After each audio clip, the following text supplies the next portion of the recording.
Bonjour mes chers abonnés, bienvenue sur la chaîne Bassamougou Real et nous sommes là ce soir comme vous le savez pour le débrief du match Liverpool-Real Madrid.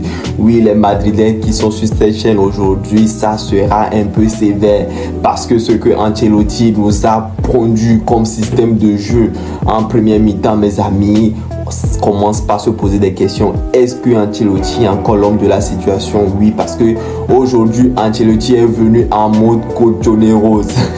Je vous le dis, ce n'est pas du lol. Ancelotti est venu en mode Cochoneros. Ça veut dire quoi?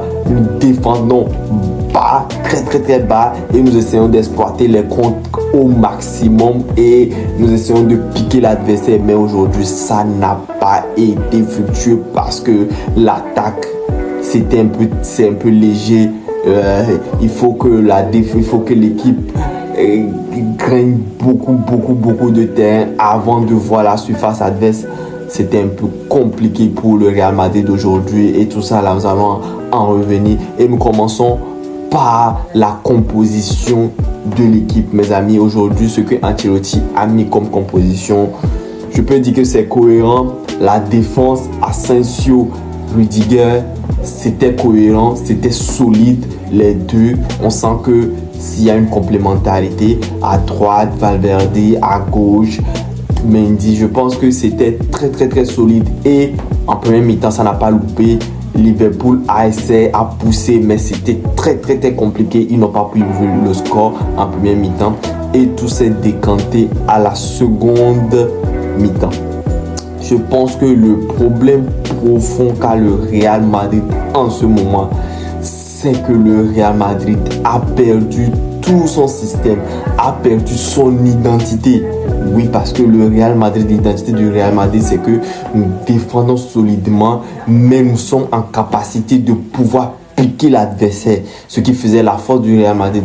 Sauf qu'aujourd'hui, avec l'attaque qui est très nonchalant, c'est très compliqué pour le Real de pouvoir piquer les équipes. Et ça, on ne peut que tomber sur Mbappé, oui, parce que la différence ne vient pas de Mbappé. Mbappé ne fait plus de différence.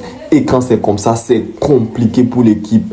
Vous savez, le Real Madrid est une équipe qui, de base, n'a pas un système accompli. Le système dans lequel moi je connaissais le Real Madrid qui les évoluait, c'était un système de 4-4-2.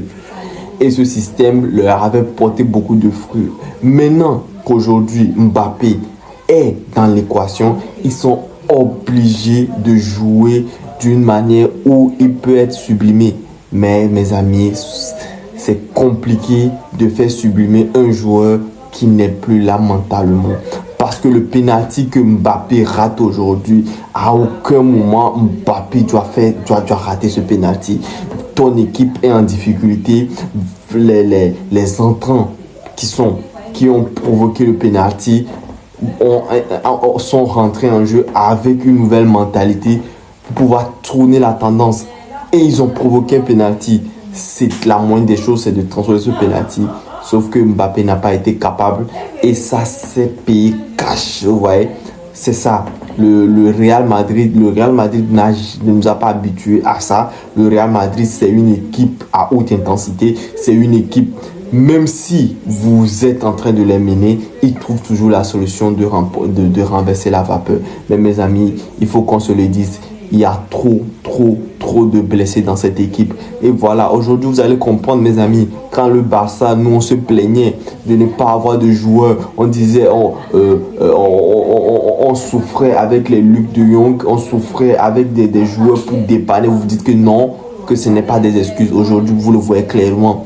Quand l'effectif n'est pas bon, le football, c'est pas de la magie. Quand l'effectif n'est pas bon, vous pouvez beau faire des efforts, le coach peut être aussi performant que possible, ça ne marche pas. Et voilà, aujourd'hui ça n'a pas loupé, 2-0 pour Liverpool. Et je trouve même que le score n'est pas assez sévère. Parce que oui, ça aurait été plus sévère que ça si Liverpool n'a pas vendangé devant le but. Ils ont eu un penalty qu'ils ont raté. Nunez qui a tiré plein de fois sur Courtois, oui, parce qu'il faut le noter aussi, Courtois c'est un très grand gardien. C'est lui qui sauve un peu les meubles, c'est lui qui sauve un peu la barre pour que le Real ne prenne pas une rousse, ne se prenne pas une honte, vous voyez. Si c'était Ter Stegen qui était dans le goal, je me demande où ils en seraient en ce moment. Peut-être qu'ils auraient eu 7, 6 buts, 8 buts dans le cage, mais Courtois a fait le taf, voilà. Donc voilà, je pense que le Real en ce moment est en train de sortir d'une crise parce que à tout moment où ils essaient de sortir la tête de l'eau, il y a toujours un événement qui leur repousse, qui leur montre que l'équipe n'est pas encore en forme. Oui, parce que c'est bien beau de gagner les Ganes 3-0, de gagner des petites équipes, mais voilà, quand ça affronte les vraies équipes, il n'y a plus personne. Et je voulais encore revenir sur ça. Les blessés au Real Madrid en sont pour beaucoup dans cette équipe. Parce que oui, vous ne pouvez pas jouer sans. Ils ne jouent pas. Ils n'ont pas de latéral droit. Ils n'ont pas de Rodrigo est blessé. Et le milieu, il joue avec Modric, mes amis. Modric, lui, à un moment donné, il faut qu'il prenne sa retraite. À un moment donné, il faut que Modric prenne sa retraite. Parce que oui, ça n'est plus possible. Ce n'est plus possible dans les duels, dans l'intensité. Même ce qui faisait la qualité de Modric avant, les passes, la façon d'orienter le jeu. En ce moment, je trouve que c'est un peu limité. Il n'est plus au top niveau dans ces domaines. Donc voilà, je ne sais pas pourquoi forcer encore avec lui. La seule personne qui ressortait aujourd'hui, que je voyais qui crevait l'écran et qui malheureusement aussi s'est encore blessé, c'était Camavinga. Parce qu'aujourd'hui, on peut tout dire, Camavinga a été le patron au milieu. Il a été le patron au milieu. Et le but que le Real a pris, c'est parce qu'il y avait eu faute sur Camavinga. Si vous revoyez bien l'action, c'est que Camavinga s'est blessé sur cette action et il y a eu but. Voilà, parce que quand il y a eu juste une petite baisse de régime, voilà, vous avez pris un but. Je pense qu'en ce moment, le Real Madrid doit commencer par réfléchir à recruter des joueurs, à essayer de voir, à essayer de revoir l'effectif. Et si possible, à essayer de voir au niveau du coach aussi, parce que Ancelotti vient nous proposer du coach Oneros, ça sérieusement, c'est un peu abusé. Tu sais, tu viens à Liverpool, tu sais que c'est une équipe qui va te dominer, qui va te presser à outrance. La moindre des choses, jouer, même si vous perdez en jouant, c'est plus beau que d'essayer de jouer la défense. Et malgré ça, quand vous battez, ça fait un peu honte, ça fait un peu tâche pour le Real, le grand Real. Et voilà, ils sont 24e sur 24e, ils sont proches de la relégation, mes amis. Le Real, qui l'aurait cru qu'en ce moment, le Real soit proche de la relégation, le Paris qui est déjà pratiquement dans les éliminés au premier tour, City aussi qui peine. Vous voyez ce qui se passe en ce moment dans les équipes, c'est vraiment vraiment compliqué. Et tout ça là, je pense que le Real, comme c'est une équipe très très très très institutionnelle qui sait toujours revenir, ils vont trouver une solution, et ça, je n'en doute pas. Et croyez-moi, l'équipe qui va venir ce week-end, ils vont se décharger sur eux.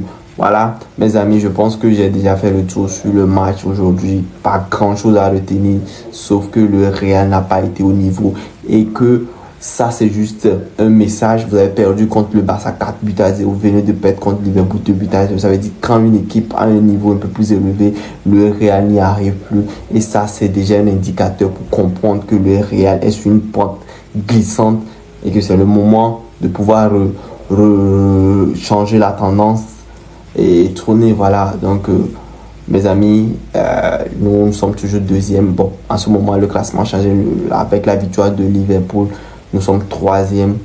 Nous sommes troisième officiellement. Et je pense que le Barça va garder le cap pour que on s'affronte dans les jours à venir, qu'on sorte de ça et on trouve une équipe et qu'on prend, on se faufile jusqu'à arriver en demi. Qui sait, peut-être en finale, mes amis. Je pense que ça sera le rêve et que le Real soit éliminé au premier tour aussi. Ça ne serait pas possible quand même. Bon, merci à vous qui avez suivi la chaîne. Je vous demanderai juste de vous abonner, de liker, d'aimer la chaîne pour que la communauté soit encore plus grande.